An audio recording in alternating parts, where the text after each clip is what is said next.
So hello and welcome guys to another video.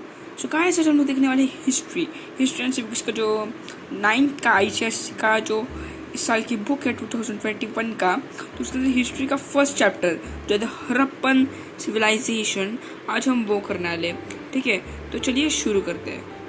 So guys ये देखिए, जो मैं आपको पहला पैराग्राफ दिया है उसका उसे एक बार एक्सप्लेन करता हूँ। तो देखिए हमें जो वो पहला पैराग्राफ में क्या दिया है, in India as in the rest of the world, मतलब जो इंडिया है और इंडिया में और बाकी की पूरी दुनिया में ऐसे, मतलब हमारे जो अर्लीस्ट इनहेबिटेंट्स थे were what we refer as palaeolithic man. मतलब वो कहना चाहते हैं कि हम लोग जो इंडिया है, इंडिया के पीपल और बाकी के देशों के पीपल भी यही मानते हैं कि हमारे जो पहले के हैबिटेंट्स थे वो माने जाते थे पैलियोलिथिक मैन।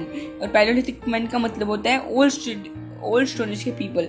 देखिए क्योंकि देखिए ओल्ड स्टोन एज के जो पीपल थे ना, वो पैलियोलिथिक मैन इसलिए कहा जाते थे क्योंकि वो स्टोन की चीज़ें बनाकर यूज़ करते थे। उन्होंने कॉपर, टिन, आयरन, मेटल्स, उनको मतलब इन चीज़ों के बारे में पता ही नहीं था। ठीक है, तो इसकी वजह से वो स्टोन यूज़ करते थे, स्टोन्स उनके वेपन्स, उनके टूल्स बनाने के लिए।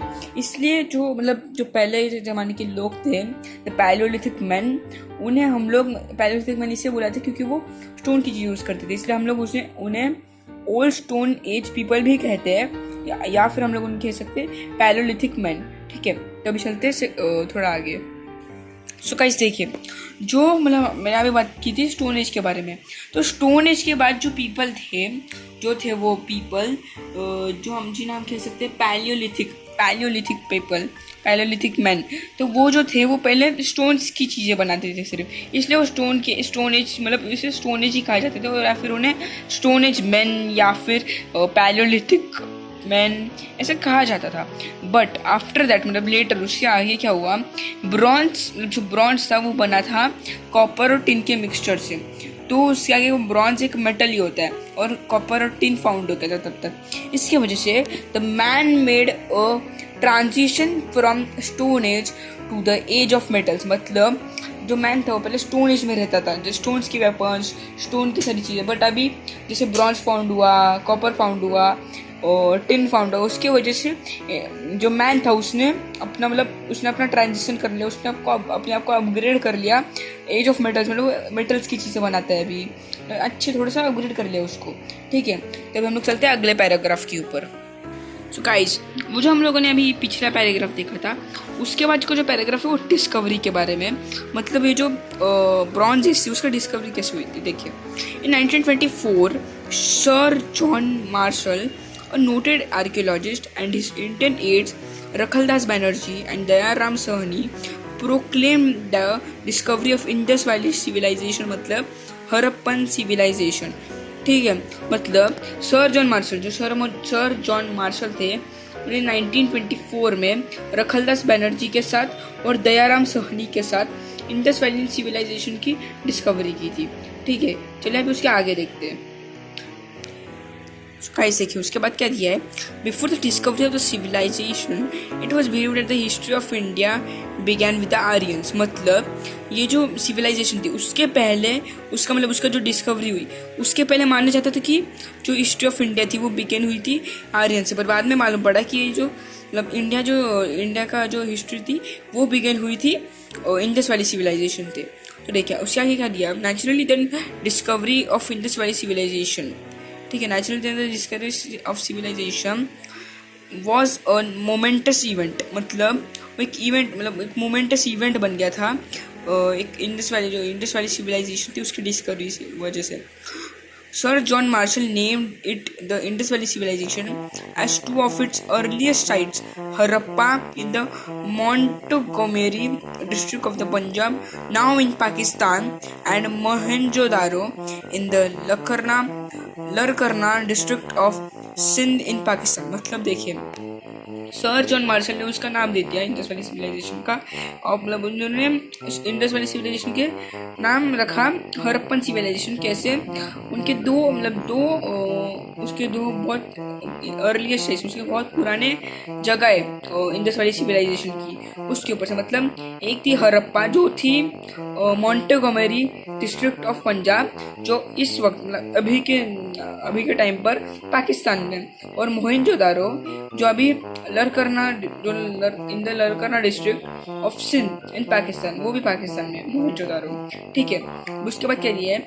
ले in the valley of Indus river, मतलब ये जो दो साइट्स थी early sites Harappa and Mohenjodaro, वो दोनों इंडस रिवर के पास थी, मतलब इंडस रिवर की वैली के पास थी वहाँ पर ये दोनों साइट्स।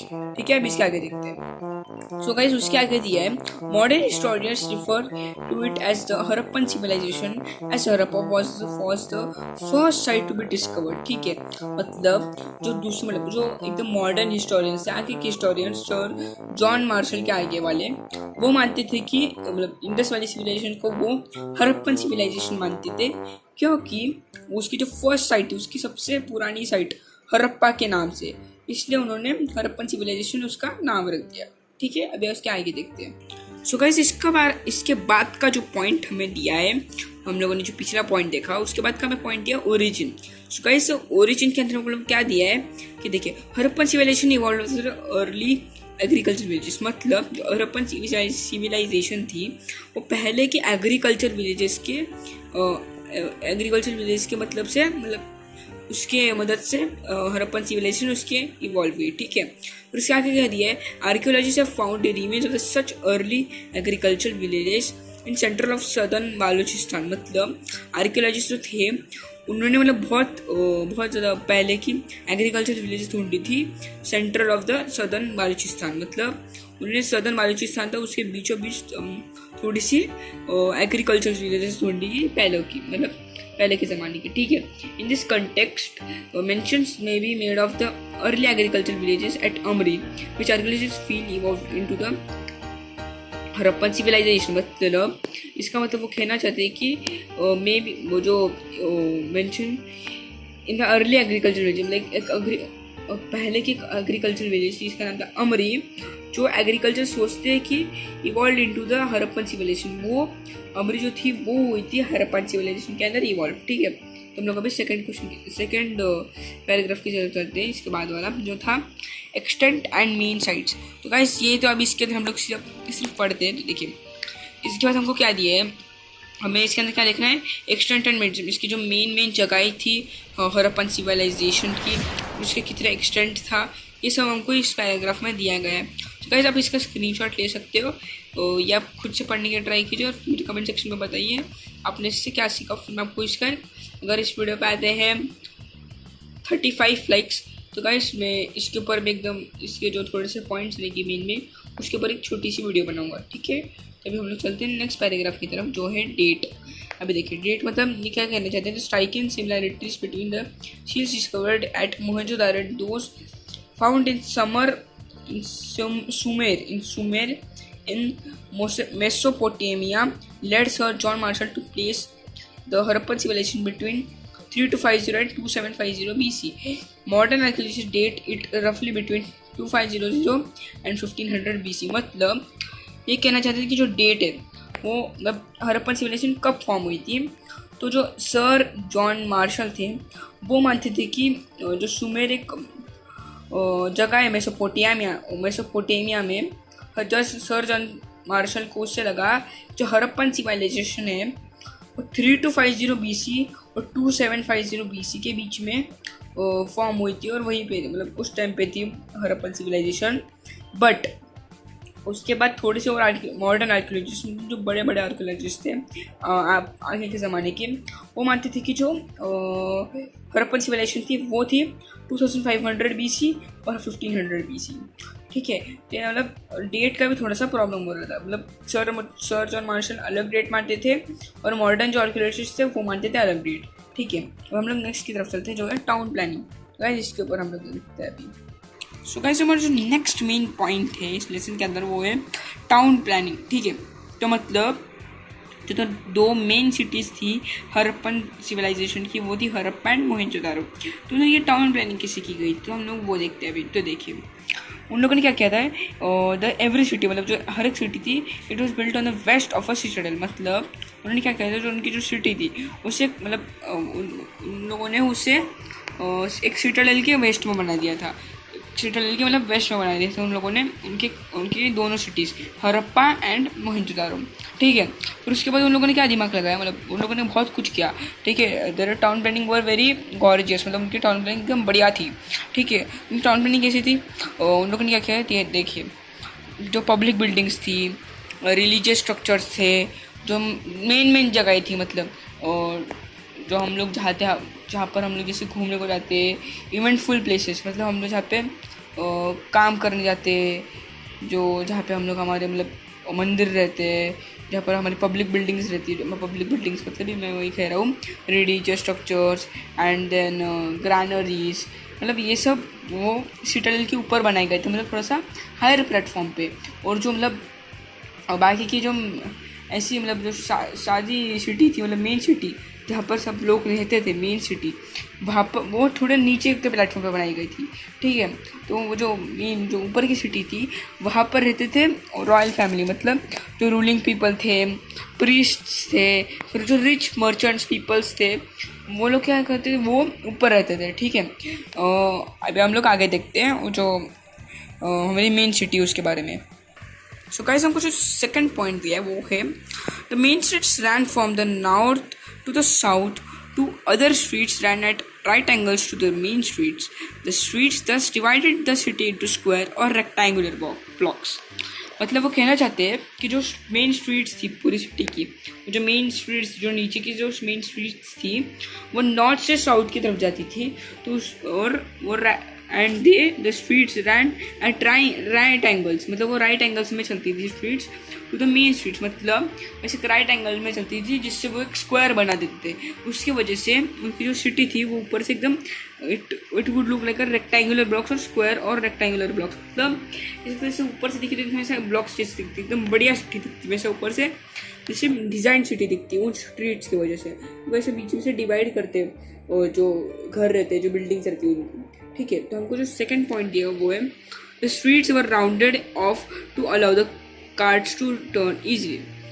मतलब देखिए हमारी जो स्ट्रीट्स थी वैसे हम राउंडेड ऑफ नहीं थी, क्योंकि हम लोग को टर्न लेना होता उसके लिए। तो उनकी जो स्ट्रीट्स थी ना, उनकी देखिए ऐसी स्ट्रीट्स थी, उनकी जो स्ट्रीट्स थी ना, मतलब ड्रेनेज सिस्टम, ये ड्रेनेज सिस्टम है, और स्ट्रीट्स का डायग्राम नहीं दिया इधर, बट इट्स ओके। तो देखिए जो मतलब जो स्ट्रीट्स थी ना वो एकदम अच्छी तरह से राउंडेड की थी, जिससे जो कार्ट्स थी, मतलब कार्ट्स जो सामान ले जाने के लिए होती थी पहले के ज़माने में, तो वो टर्न अच्छे से ले पाए, इसलिए उन लोगों ने ऐसा स्ट्रीट्स को अच्छी तरह से राउंडेड ऑफ किया था। ठीक है, नेक्स्ट पॉइंट हमको दिया है कि houses stood on both side of the streets, this way did not encroach on the streets, मतलब जैसे हमारी भी स्ट्रीट्स होती है और दोनों स्ट्रीट्स के दोनों साइड पे बिल्डिंग्स होती है या फिर जगह होती है, इससे मतलब ऐसे ही उन लोगों के भी बिल्डिंग्स थे, मतलब एकदम ऐसी अर्बन सिविलाइजेशन थी उनकी, एकदम हमारी जैसी सिटीज़ होती है वैसी उनकी सिटी थी। ठीक है, आखिर ये वो Harappa and Mohenjodaro houses were built on kiln burnt bricks, मतलब जो वो जो हड़प्पा सिविलाइजेशन थी और मोहनजोदारो थे, उनके जो घर बने थे ना वो किल्नबर्न्ट ब्रिक्स से बने थे, मतलब जो ब्रिक्स होते हैं वो किल्नबर्न थे। ठीक है, उसकी वजह से जो और उसकी वजह से क्या होता था, जो घर थे एकदम मजबूत बनते थे। ठीक है, एकदम ऐसे मतलब they would be strong, so much strong. ठीक है, तो हमको अगला दिया है कि at Lothal and Kalibangan houses were made of sun dried bricks, मतलब और जो दूसरी सिटीज़ थी एट लोथल कालीबंगन, उधर जो घर बने थे वो सन ड्राइड ब्रिक्स से बने थे। ठीक है, तो हमको जो नेक्स्ट पॉइंट दिया है वो है and average house had besides the kitchen and the bath for the 6 living rooms. Large houses were staircases with staircases suggest the existence of two or three storied buildings, मतलब उनके जो छोटे छोटे घर थे, जैसे कि छोटे छोटे घर थे, वो उनके एक किचन रहता था, एक बाथरूम रहता था, और मतलब 4 to 6 लिविंग रूम्स रहते थे सिर्फ, और जो बड़े घर रहते थे उनके अंदर एक स्टेयरकेसेस थे, ऊपर भी जा सकते थे, नीचे भी जा सकते थे, मतलब बंगलो जैसे रहते थे उनके घर उस टाइम पे। तो उनका ये, और उसके अंदर स्टोर रूम्स भी रहते थे बड़े घर में, लार्ज हाउसेस में, ठीक है। नेक्स्ट पॉइंट दिया है कि most of the houses were had well, the houses were equipped with drains and that carried the waste to the main underground drain of the street. There were also public baths with wells. मतलब जो houses थे उनके पास एक अच्छा well, उनके एक well दिया था, एक वेल दिया था, और फिर जो ड्रेनेज सिस्टम था वो भी एकदम बढ़िया था हड़प्पन सिविलाइजेशन का। इसलिए मतलब वहाँ पे जो पब्लिक बाथ्स भी थे, वेल्स भी थे, बहुत कुछ था उनकी सिटी में, इसलिए उनकी टाउन प्लानिंग बहुत ही अच्छी थी। There were also an arrangement for street lighting. Street की लाइटिंग के लिए, मतलब अब स्ट्रीट तो हम लोग ऐसे अंधेरे में नहीं रख सकते ना, रात को कोई जा भी नहीं पाएगा, फिर इसकी वजह से वो क्या करते थे, उनकी जो स्ट्रीट लाइटिंग थी उसके लिए भी उन लोगों ने एक अरेंजमेंट की थी, ठीक है। तो हमको जो नेक्स्ट पॉइंट दिया है वो है द ड्रेनेज सिस्टम। तो जो ड्रेनेज सिस्टम था उन्होंने क्या किया था, perhaps the most of the unique feature of the Harappan civilisation was the efficient and well planned drainage system. जो मतलब टाउन प्लानिंग, ड्रेनेज सिस्टम, ये बहुत ही काम के पॉइंट्स थे पूरे हड़प्पन सिविलाइजेशन के लिए, ठीक है। हम चलते हैं अभी नेक्स्ट पॉइंट की तरफ, मतलब ड्रेनेज सिस्टम को उनके कुछ पॉइंट्स की तरफ चलते हैं। तो ड्रेनेज सिस्टम के क्या पॉइंट्स देखते हैं, और जो ड्रेनेज सिस्टम के पॉइंट्स है, the kitchen and bathroom had sloping floors to allow the water to drain out into the narrow drains alongside. मतलब देखिए उनके ड्रेन्स यहाँ पर दिए हैं, देखिए यहाँ पर इनके वो ड्रेन्स दिए, उन लोगों ने क्या किया था, उनका एकदम ऐसा अच्छा एकदम वेल प्लान्ड ड्रेनेज सिस्टम था, ठीक है। उनका जो किचन था, उनका बाथरूम था, वो क्या करते थे, उनके किचन और बाथरूम में स्लोपिंग फ्लोर्स रहते थे। जैसे आप लोग अभी हम लोग को एक सिंक होते हैं, वैसे उनके क्या रहता है, स्लोपिंग फ्लोर्स रहते थे। देखिए वो करते थे, पानी उनका जाता तो ऐसा मतलब फ्लो करते हुए उनकी जो ड्रेन थी उनमें गिर जाता था, और वो सीधा जो मेन स्ट्रीट के जो ड्रेन्स रहते हैं मिलकर गिर जाता था, और वो उन्हें कवर भी कर देते थे, ठीक है। और फिर उसका क्या दिया है, the house drains were connected to the main underground drains which carried the waste to the large pits outside the city। मतलब जो घर के ड्रेन्स थे वो कनेक्टेड थे मेन अंडरग्राउंड ड्रेन से, मतलब जो काम के ड्रेन्स थे, मतलब जो बड़े बड़े ड्रेन्स थे जिनके वजह से सारा का सारा जो गंदा पानी होता है वो मतलब उसे फेंक देते। वो जो मेन ड्रेन थे वो हाउस के ड्रेन से कनेक्टेड रहते थे, इसलिए जो घर का सारा वेस्ट था वो सीधा जो मेन ड्रेन्स में जाके ख़त्म हो जाता था, ठीक है। हमको जो अगला पॉइंट दिया है, the street drains ran along the sides of the street. They were covered with bricks. They had choke pits and manholes for clearing, ठीक है। तो स्ट्रीट ड्रेन्स थे वो थे along the sides of the street, मतलब जो हमारे यहाँ पे भी पहले रहते थे स्ट्रीट ड्रेन्स, जिसके उससे क्या होता था, जो मतलब स्ट्रीट के बीच में यहाँ पे स्ट्रीट की तरह से नाले रहते थे, ड्रेन्स रहते थे, तो उसे हम लोग क्या कह सकते हैं, मतलब वो उन लोगों ने क्या किया था, वो along side of the street बनाए थे। दे वर कवर्ड विद ब्रिक्स, उन लोगों ने ब्रिक्स से और जो उनकी जो ड्रेन्स थे उसे कवर कर दिया था। That soak pits and manholes for cleaning, ठीक है। अभी हमको नेक्स्ट पॉइंट दिया है कि the extreme importance given to the drainage system shows that the Harappans paid great attention to the sanitation and hygiene. मतलब इनका जो ड्रेनेज सिस्टम देख के हम कह सकते हैं कि वो लोग बहुत उनका हाइजीन की तरफ देखते थे, सैनिटेशन की तरफ देखते थे, ठीक है। हम अभी आप ये सेक्शन रिव्यू खुद से करने की कोशिश कीजिए और मुझे कमेंट्स में इसके आंसर्स बताइए, ठीक है। तो हम लोग चलते हैं नेक्स्ट पॉइंट की तरफ। तो नेक्स्ट पॉइंट है आर्किटेक्चर, ठीक है। तो आर्किटेक्चर के अंदर उन लोगों ने क्या किया था, cities and besides numerous dwelling houses of few spacious buildings of इनॉपरेट structure and design, some of the important buildings are discussed here. मतलब जो काम की उनकी जो बिल्डिंग्स, सबसे बड़ी बड़ी बिल्डिंग्स, बड़े जैसे आपको मैंने बताया इवेंट हॉल्स, उनका जो मेन उनका great bath, assembly hall, great granary, ऐसी बहुत सारी चीज़ें उन लोगों ने बनाई थी। तो हम लोग आगे वो देखेंगे। सबसे पहले उनको जो एक अच्छा बिल्डिंग थी, उनकी एकदम बड़ी बिल्डिंग थी, वो थी द ग्रेट बाथ। जो तो ग्रेट बाथ थी वो it was discovered at Mohenjodaro में थी। It had a rectangular tank by 13 by 23 feet and more than 8 feet deep, ठीक है। मतलब उनका जो ग्रेट बाथ था एकदम बड़ा टब था, मतलब वो 39 and 23 फीट का और 8 feet डीप, मतलब उतना बड़ा वो एक रेक्टेंगुलर टैंक था, ठीक है। It was surrounded by galleries and had rooms on all sides. मतलब वो एक ग्रेट बाथ, मतलब कह सकते कि वो एक बहुत बड़ा मतलब नहाने के लिए जगह थी, वो एकदम ऐसा पूल जैसा था, वहाँ पे लोग नहा सकते थे। और देन इट वॉज 8 feet अंदर तक था, फिर रूम्स थी उसके साइड साइड में, सब बहुत एकदम ऐसा उन लोगों ने बड़ी बिल्डिंग बना दी थी। It was well built along side source of water tank, मतलब उन लोगों ने क्या किया था, इतना बड़ा वाटर का सोर्स भी बनाया था, मतलब वाटर का सोर्स ही था वो, ठीक है। The tank was clean periodically, ठीक है। वो जो टैंक था वो हर थोड़े दिनों में क्लीन किया जाता था। The water was discharge into a huge drain connected the main drain on the street, मतलब जो ये ग्रेट बात था उसकी ड्रेन भी, उसका भी ड्रेनेज सिस्टम बनाया था, उससे भी कनेक्ट किया गया था main drain on the street, ठीक है। फिर उसके बाद क्या दिया है, there was no fear of leakage as the tank was made by water ट्राइट by using special bricks and gypsum mortar, ठीक है। अभी मतलब वो क्या कह रहे थे, जो एकदम पानी था वो लीक नहीं कर सकता था द ग्रेट बाथ के बाहर, मतलब उसके अंदर पानी देता था बहुत सारा, ऐसा पूल भरकर पानी, तो बाहर आ गया तो फिर मतलब बहुत प्रॉब्लम हो जाती है ना सिटी के लिए। ऐसा कुछ नहीं था, उन्होंने बहुत ऐसा मतलब एकदम अच्छा स्ट्रॉन्ग, उन लोगों ने they made a very strong walls on it side, ठीक है। Scholars have suggested that the great bath was use for ritual bathing, ठीक है।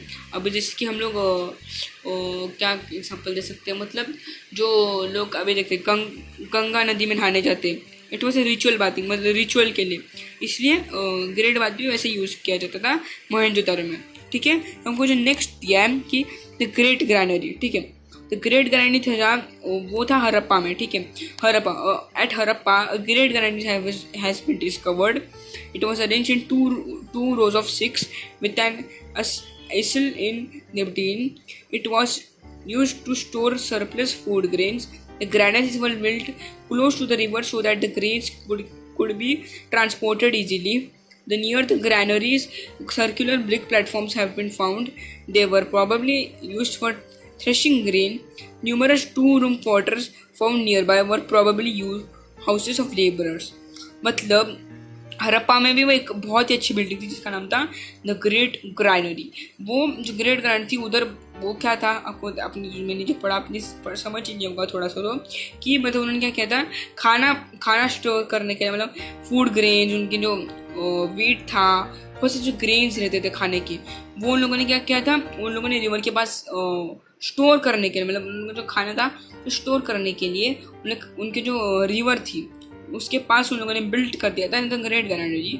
और large granary has also been found at the Mohenjodaro, मतलब ऐसी ग्रैनरी थी मोहनजोदारो में भी ग्रैनरी थी जिससे खाना भी स्टोर कर सकते थे, ठीक है। अभी हम लोग नेक्स्ट की तरफ बढ़ते हैं, जो था एक असेंबली हॉल, ठीक है। तो अब हम लोग ये पढ़ते हैं। तो गाइस जो हमारा नेक्स्ट पॉइंट दिया है कि असेंबली हॉल, मतलब जो असेंबली हॉल था ना, उसके अंदर क्या होता था, मतलब जो हमारी जो बिल्डिंग होती है उसका क्लब हाउस होता है, जहाँ पर पीपल जो लोग होते हैं वहाँ पर आके कुछ इंपॉर्टेंट डिस्कस करते हैं चीज़ों के बारे में, मतलब एक प्रेयर हॉल या फिर एक असेंबली हॉल था। एक और अच्छी बिल्डिंग थी हरप्पन सिविलाइजेशन की, ठीक है। अब हम लोग नेक्स्ट क्वेश्चन की तरफ पढ़ते, नेक्स्ट पॉइंट की तरफ पढ़ते हैं, डॉकयार्ड, ठीक है। The dockyard, a brick dockyard connected to the Gulf of Cambay by the channel of the discovered at Lothal, ठीक है। लोथाल में डॉकयार्ड डिस्कवर हुआ था। डॉकयार्ड मतलब जो शिप्स का एक डॉक होता है, इसे dockyard connected the Gulf of Cambay, ठीक है। It shows that the Harappans were engage in maritime trade with the West Asia, मतलब जो हरप्पन सिविलाइजेशन थी उसके अंदर ट्रेडिंग भी होती थी, ठीक है। जो ट्रेड होती थी वो मतलब जो शिप्स के माध्यम से होती थी, शिप्स के मदद से होती थी और the help of the ships, ठीक है। A brick dockyard connected to the Gulf of Cambay by channel has been discovered so that it did like the brick dockyard connected to the Gulf of Cambe, which has been discovered at Lothal. Means at Lothal a brick dockyard was discovered which was connected to the Gulf of Cambe, and जो मतलब जो था तो वो trade कर सकते थे waste Asia की तरफ, मतलब वेस्ट एशिया से वो ट्रेड करते थे, सब कहना चाहते हैं, ठीक है। जो hundreds of seals belonging to the Persian Gulf of region indicated Lothal was a major part of exit and entry, ठीक है। 100 ऑफ सील मतलब बहुत सारी सील्स पर्शियन गल्फ रीजन में पाई गई थी कि Lothal was a major part of exit and entry, मतलब लोथल से एग्जिट होती थी और लोथल से एंट्री होती थी, ठीक है। To the ruins of Mohenjo-daro, Harappa and other towns and cities leave us in no doubt that the cities were largely populated and the inhabitants enjoyed municipal advantages of a very high order unknown to the people of the contemporary contemporary world, ठीक है। मतलब ये कहना चाहते हैं कि जो मोहनजोदारो, हड़प्पा और बाकी जो हड़प्पन सिविलाइजेशन की सारी सिटीज़ थी ना, वो जो थी एकदम लार्जली पॉपुलेटेड हो सकती है। ऐसे उनकी जो रूइंस थे सिटीज़ में जो हुआ था, उसके से हमको मालूम पड़ता था कि वो जो एकदम लार्जली पॉपुलेटेड थी, ठीक है। मतलब और जो उनके जो पीपल्स थे, उनकी जो मेन जो उनकी पॉपुलेशन थी, जो मैन वुमेन जो पीपल थे, उससे हम लोग एकदम अच्छे एडवांटेजेस एंजॉय कर सकते थे म्यूनसिपल, क्योंकि एकदम अच्छी उनके एक जैसे अर्बन सिविलाइजेशन, जैसे कि वो आप बड़े बड़ी सिटीज़ देख लो इंडिया की, अब एकदम बड़ी बड़ी जगह, मतलब एकदम largely populated and municipal advantages and मतलब उधर बहुत चीज़ें होती थी, ठीक है। आपने देखा ही कितनी बड़ी बढ़िया बढ़िया बिल्डिंग्स थी, ठीक है। हम लोग अभी नेक्स्ट पॉइंट की तरफ बढ़ते जो है इकोनॉमिक लाइफ, ठीक है। और इकोनॉमिक लाइफ क्या था, मतलब अब इसके नाम से ही समझ लीजिए किस चीज़ के बारे में होने वाला ही है, ठीक है। तो from the remains discovered at Mohenjodaro in particular and in other towns and cities, we get a comprehensive idea of the economic life of the people. As in most of the older contemporary riverine civilizations, agriculture was the backbone of the Harappan economy. This is adduced by the recovery of toy fluff as well as the presence of granaries. ठीक है, मतलब ये कहना चाह रहे हैं कि जो इकोनॉमिक लाइफ थी पहले के ज़माने के लोगों की, मोहनजोदारो की, हड़प्पा की, वो एक जो कंटेम्परी रिवरियन सिविलाइजेशंस थी, जो एग्रीकल्चर था उनका बैकबोन था हड़प्पन इकोनॉमी का। जो इकोनॉमी थी हड़प्पन की, वो ट्रेड करके, मतलब वो खाने एग्रीकल्चर था, फार्मिंग वगैरह वगैरह से वो उससे उनकी इकोनॉमी चलाते थे। उसको मतलब उससे उनका जो करेंसी होती थी वैसी होती थी, ठीक है। This is adduced by the recovery of the toy plough as well as the presence of granaries, ठीक है। मतलब ग्रेनरीज में वो खाना स्टोर करते थे जिससे वो ट्रेड करते थे, इसलिए उसकी इकोनॉमी चालू नहीं थी, उनका बैकबोन थी वो इकोनॉमी की, ठीक है। The main agricultural crops were wheat, barley, dates, peas, and melons. Cultivation of cotton was perhaps known. Domestication of animals was known as an important activity. Cat, dog, sheep, goat, elephant, humped bull, buffalo, and pig were domesticated. ठीक है, मतलब domestic animals वगैरह वगैरह यहाँ पे मतलब अच्छी तरह से डोमेस्टिकेट होते रहे, ठीक है, यानी पाला जाता था, ठीक है। ट्रेड बहुत काम का एक इसका पॉइंट है। The Harappans traded both with in the country, that is with south India for procurement of gold के लिए, and outside like Mesopotamia, Afghanistan and Balochistan. मतलब जो हड़प्पन्स थे वो हर जगह ट्रेड करते थे, इंडिया के अंदर भी और इंडिया के बाहर भी, मेसोपोटामिया, अफगानिस्तान, बलूचिस्तान, अलग अलग कंट्रीज में भी करते थे। अब हम लोग चलते हैं नेक्स्ट पॉइंट की तरफ। तो फ्रेंड्स, हमको जो नेक्स्ट दिया है वो ऑक्यूपेशंस। तो ऑक्यूपेशंस कैसे थे? The agriculture class constituted the largest section of the Harappan population. There were potters, carpenters, weavers, blacksmiths, masons, goldsmiths, ivory workers, stone cutters, sculptors and jewelers. मतलब जो ऑक्यूपेशंस थे लोग के, एग्रीकल्चर क्लास, मतलब उनके जो मतलब ऑक्यूपेशन थे बहुत टाइप के ऑक्यूपेशंस हुआ करते थे। पॉटर्स होते थे, कारपेंटर्स होते थे, वीवर्स होते थे, ब्लैकस्मिथ्स होते थे, मैसन्स होते थे, गोल्ड स्मिथ्स होते थे, आइवरी वर्कर्स होते थे, स्टोन कटर्स होते थे, स्कल्प्टर्स होते थे, ज्वेलर्स होते थे, ठीक है। In one respect the Harappans were technically more advance than their contemporaries, ठीक है। They devised a saw with teeth that they allowed sawdust to escape from the cut automatically. This shows that the great strides were made in carpentry, ठीक है। हम लोग next की तरफ चलते हैं जो है social life. The presence of the citadels and the lower town suggests that some kind of social hierarchy was indeed operation in the absence of definite evidence. However, only a guess can be hazarded, ठीक है। सो guys, आज की जो video है ना, हमेशा एक first part था आज की वीडियो का, हिस्ट्री चैप्टर 1 हड़प्पन सिविलाइजेशन, ठीक है। इसका हम गाइस दूसरा पार्ट भी बनाएंगे, ठीक है। तो आज गाइस फर्स्ट पार्ट में हम लोगों ने बनाया सोशल लाइफ तक, ठीक है। तो सेकंड पार्ट जो हमारा देगा उसमें क्या करेंगे हम, ये आगे का ड्रेस एंड ऑर्नामेंट, फिर उसके बाद हम लगेंगे ये अम्यूजमेंट, फिर आगे बहुत सारी चीज़ें करेंगे। So guys so guys bye bye for this video and हम लोग मिलेंगे अगली वीडियो में। So guys bye.